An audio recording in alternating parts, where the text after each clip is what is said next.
Okay, hello everyone. I want to show you how to simulate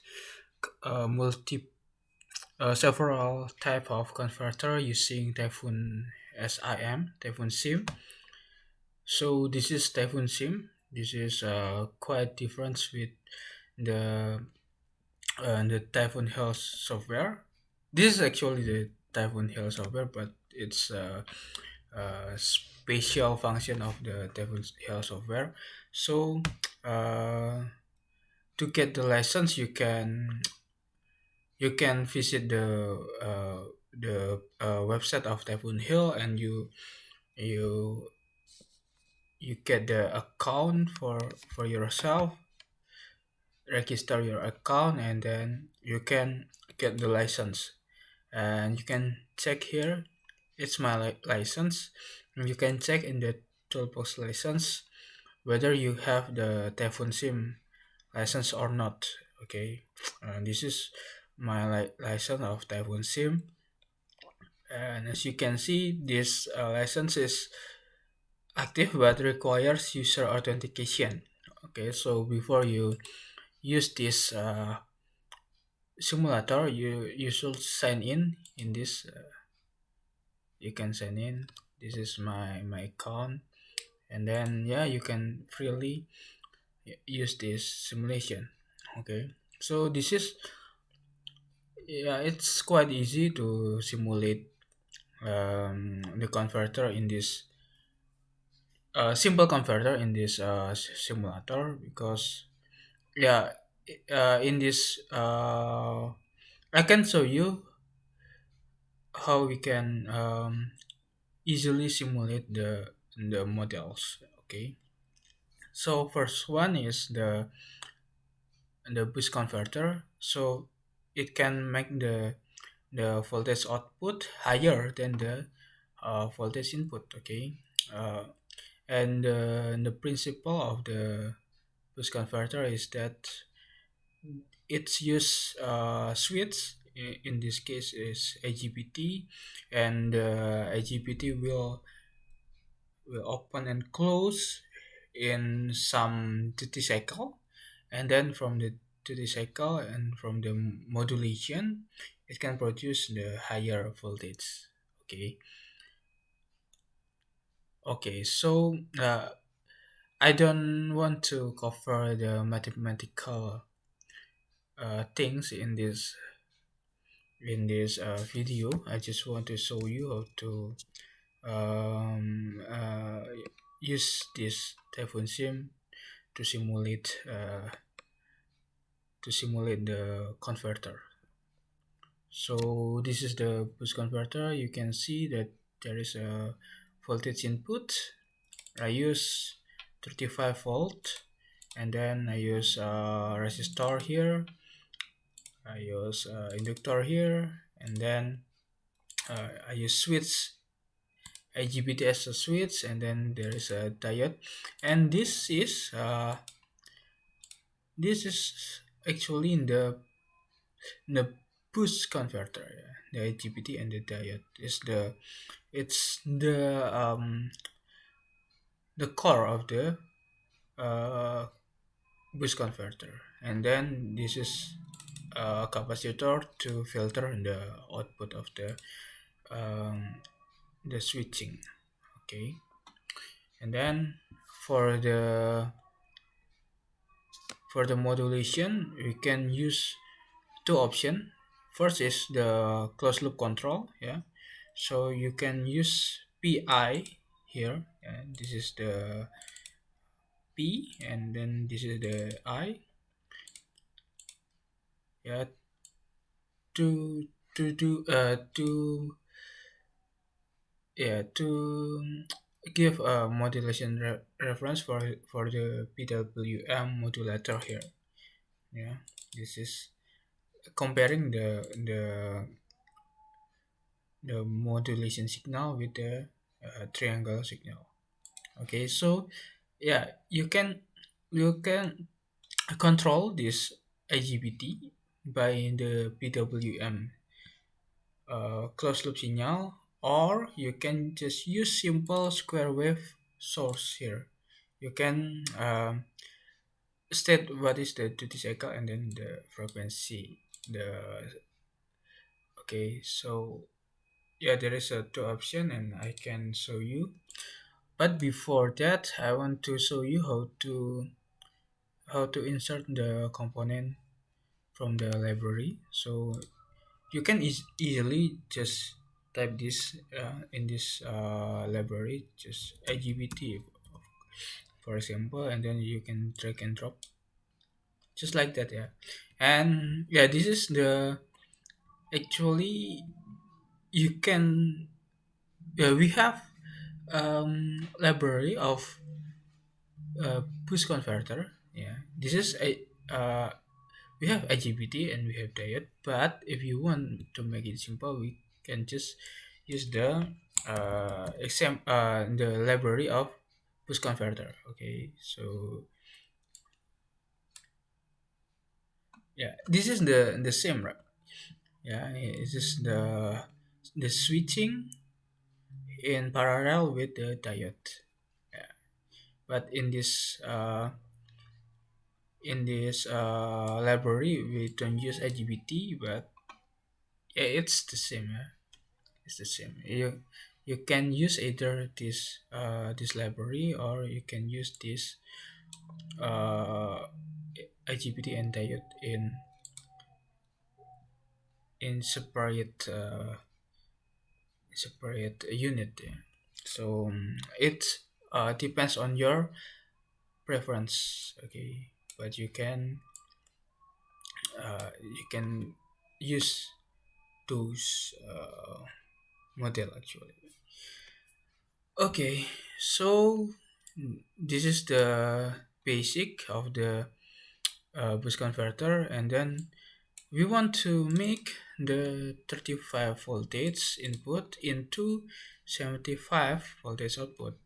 So if we use pi, we should declare reference of uh, the reference of the input of the pi as 75 volts, and then we should set the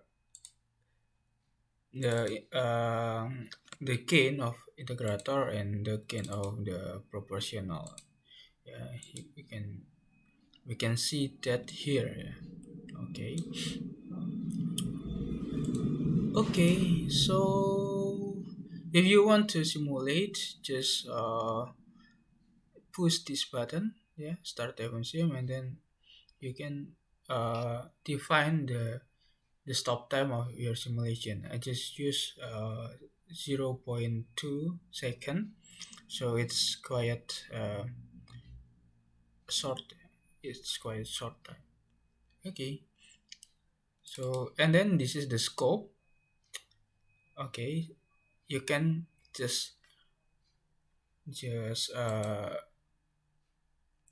list your signal here, and then you can also manage what's the viewport of your signal. Okay, this is maybe if you want to add some signal in different viewport, you can just click and click. Okay, yeah, easy, yeah? Easy. And in this case, I just want to uh, do a measurement in voltage output and the voltage input. Okay, so let's do it. Okay, the first one we want to see what is the performance of this converter using PW modulator with PI closed loop control. Yeah, okay, you can see. Okay, validation pass.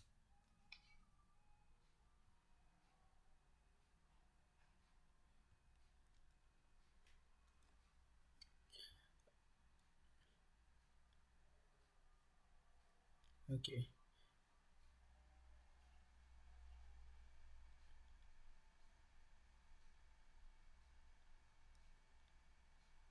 Okay, what is interesting about this TyphoonSim is that we can just play this play this simulation in the same windows, in the same platform.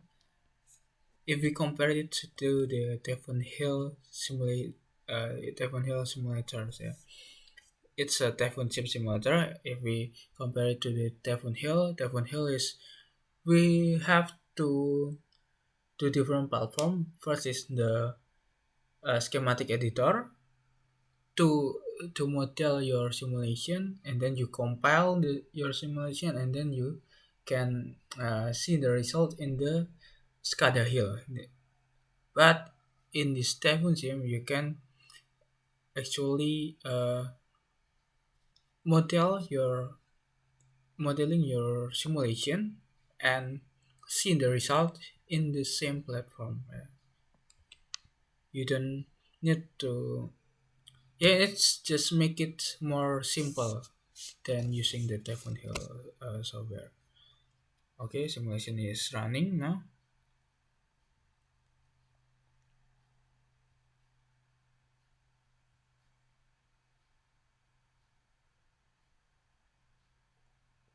Okay, simulation is complete. You can see the result in the scope. Yeah, the result is yeah in the 75, but there is oscillation in this result. But if you but the oscillation is damp in the more longer time it will damp, and it can in the steady state it will close to 75. Okay, and yeah, you can refine this capacitor also to see in the more the better result and the better oscillation. Maybe you can by mathematical things you can define the value of the capacitor and the inductor, so you can have a better response. Okay, so that's the result from the PWM modulator. Okay, this. Okay, and then if you use the square wave source, yeah, you can see the duty cycle is 0.5. It's from the mathematical, it should be double the voltage input. Okay, from the mathematical, it should be double the voltage input because the duty cycle is equal to V out mean V input per V output. Yeah. So it should be the output should be 75. Let's see. Let's see. Just play again.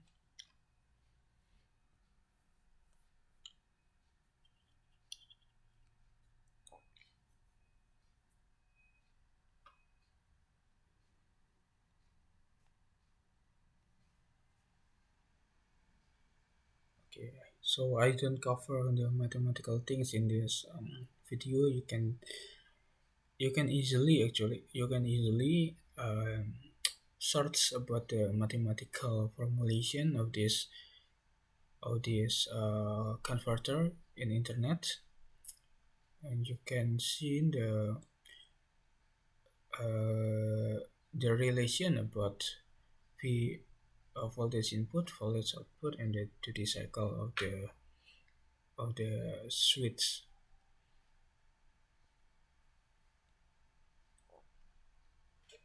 And also I use resistor here as the load. So in practical, it will be maybe for the PV, maybe this is V input voltage input from the PV, and then it boosted, and then it can supply the load in R1 here. But yeah, this is um, yeah, this is the general form of the boost converter.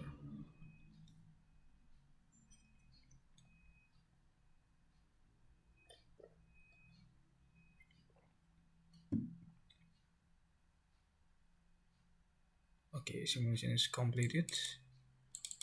You can see the output here. Yeah, the output is it gives the higher overshoot than the PWM modulator, and yeah, it gives like steady state error. Yeah, maybe it's not quite. It's close to 75, but it's yeah, it's oscillate. It's worse or oscillate than the closed loop control. And yeah, it's quite simple if you just use the square wave source as your modulator for your IGBT. But if you use the closed loop control, the steady state error can be reduced to zero, and then you can also reduce the overshoot here. Okay, and then you can also reduce the oscillation from your steady state result by refine the value of the capacitor and the filter actually, whether it's capacitor or inductor. You can refine the value, and then you can have the better result here. Okay, okay, that's for the boost converter, and then this for the buck converter. Okay, this is quite simple because we use the library here. Yeah, in the converter we have buck here. I just drag and drop here, and then this is the buck converter. There is a switching and diode in parallel, and then we have the filter here. We have the inductor and the capacitor. Okay, and then we have the R1 as the load. Okay, just simple, yeah, just simple. And then the voltage is 48 volt, and then we want to uh, reduce the voltage by the half, so we have the duty cycle of 1.5, so it can reduce the voltage input of 48 volts into the voltage output of 24 volt. Okay, so let's see. You can see in the scope later. Our stop time is, yeah, you just use 0.2 to make it simple.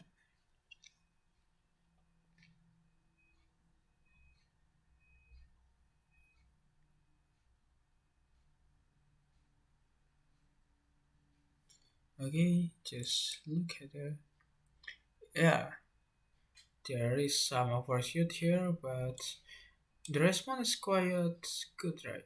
So it can give the 24 volt DC as the output, and yeah, it's quite good response here. And then this is the good response of buck converter. We can convert the 48 volts DC to the 24 volt DC output. Okay, and yeah, like I tell you before, we can also, maybe if you want to look the the two of the signal in the same viewport, you can just check here. Okay, and you can see from the 48 volt can reduce into the 24 volt. Okay, Okay, that's the buck converter, and then this is the to converter. It's like a buck boost converter. It's like it can either as a boost or as a buck. Depends on your uh, duty cycle. Okay, so you can easily uh, use chuck here. Okay, chuck library here and drag and drop. Okay, so yeah, this is the chuck, and we use filter. This filter we have inductor and the capacitor here, and R1 as resistor, and we want to see the response.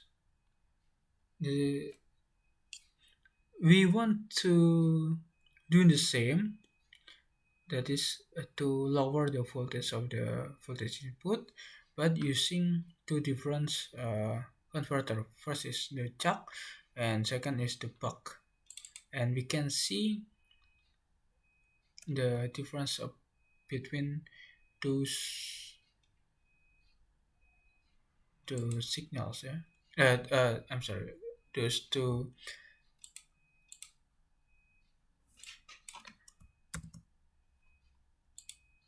those two converters. Okay, you can see.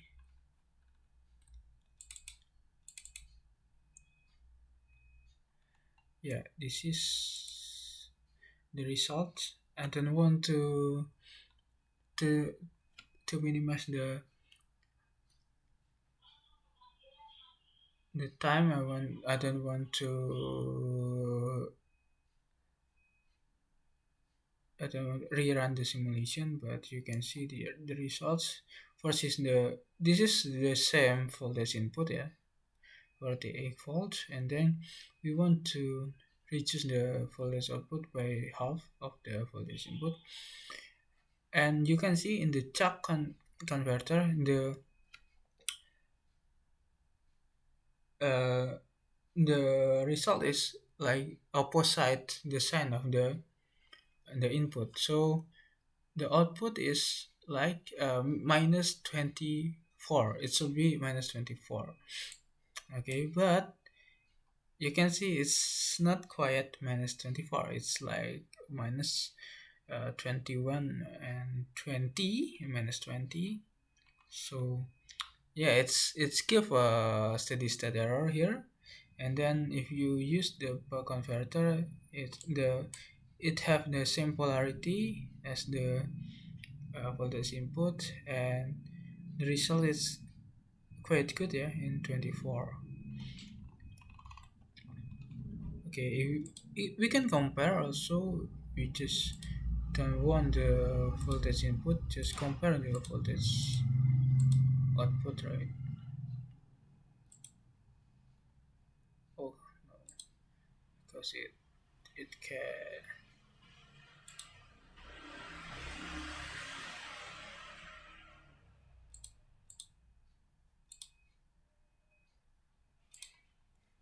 Okay, it give the buck converters can give a better results than the chuck converter, of course, because the buck converter is designed only for the reduce the voltage output, but the chuck converter you can use it to lower or high, to low, to make your output lower or make your input output higher, depends on the your modulation, but it can give you flexibility. Chuck converter can give you flexibility, but yeah, you should deal with the uh, worse response than the dedicated buck converter. Okay, just like that. Yeah, I just want to show you that we can actually use this TyphoonSim to easily running your simulation. And if you want to run converter, we the TyphoonSim offer some library of the converter, so it's quite easy for you. Just yeah, you just need to maybe add some filters, or maybe add your full system here, but the converter is quite easy in this simulation. And then this is the converter. You can see boost converter, buck converter, and the chuck converter. Boost is to make your output higher, buck is to make your input lower, and chuck converter, it can make your output higher or lower. It depends on your modulation signal. Okay, what is the duty cycle of your modulation signal? Okay, you can see the mathematical things in maybe in another videos or in internet. It's quite easy to learn about this mathematical converter. And yeah, actually there is one more thing, one more basic converter, that is the buck boost converter. It's quite the same as the choke. It can be in the boost or it can be the buck converter. It depends on your modulation. Okay, and right now the development of the converter maybe relies on the multi-level converter, and then you can see about modular multi-level converter MMC. And yeah, and the development is like uh, use that kind of converter to manage the HVDC system in power system. Okay, because multi-level converter can give you a higher voltage. It can manage the higher voltage than the traditional converters. Okay, maybe that's all from me. Thank you.